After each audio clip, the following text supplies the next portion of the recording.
Oi pessoal, a gente vai continuar falando mais um pouquinho sobre o Egito hoje. Bom, quando a gente fala em Egito, a gente já logo lembra das pirâmides, dos faraós, né, vários mistérios e várias coisas. Aproveitando para relembrar vocês que o Egito fica, na verdade, na região nordeste da África, né? Mesmo a gente comentando na última aula, algumas pessoas ficaram com dúvida. Bom, além disso, é importante vocês lembrarem da importância do Rio Nilo. O Rio Nilo é o maior rio do mundo.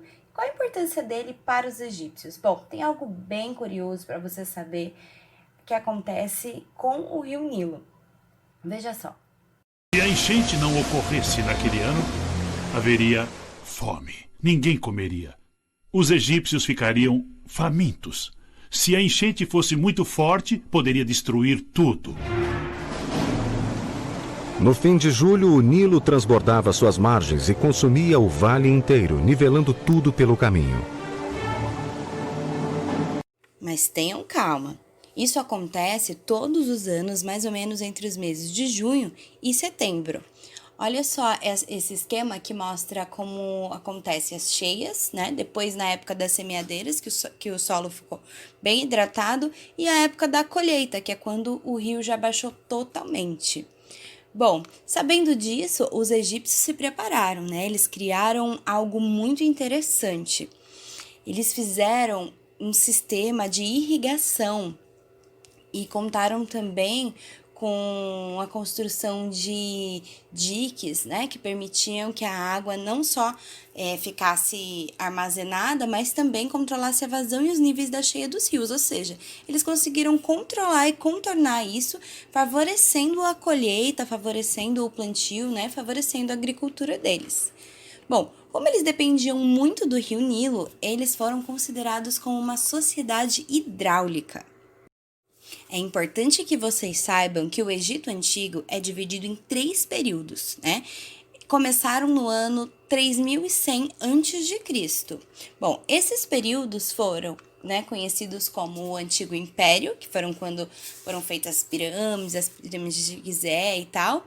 Depois teve o período do Médio Império, seguido pelo período do Novo Império. Depois a gente vai falar um pouquinho mais sobre eles ao decorrer das aulas, tá? Bom, mas e aí para a gente falar um pouquinho sobre a cultura do Egito Antigo? Algumas pessoas têm até um certo receio em falar de Egito Antigo, né? Porque tem vários mistérios que permeiam esse período. É importante que você saiba que a cultura no Egito Antigo ela é totalmente fundamentada no conceito da eternidade, né? Como os egípcios tinham uma vida estável, eles já tinham conseguido resolver aquela questão da água, apesar de estarem num lugar muito desértico, né? Apesar de todas as questões de guerras até que tinham no entorno, mas eles estavam ali bem sossegados, né? A maior parte do tempo viveram sem muitas invasões, viveram tranquilos. E essa tranquilidade favoreceu que eles se dedicassem um pouco mais à religião, né? À fé. Então, essa questão da eternidade é muito forte na cultura egípcia. Bom, eu vou contar para vocês um mito, uma lenda que envolve alguns dos deuses, né? Na verdade, o Egito Antigo é politeísta, né? Ou seja, eles têm mais de um deus, eles criam vários deuses.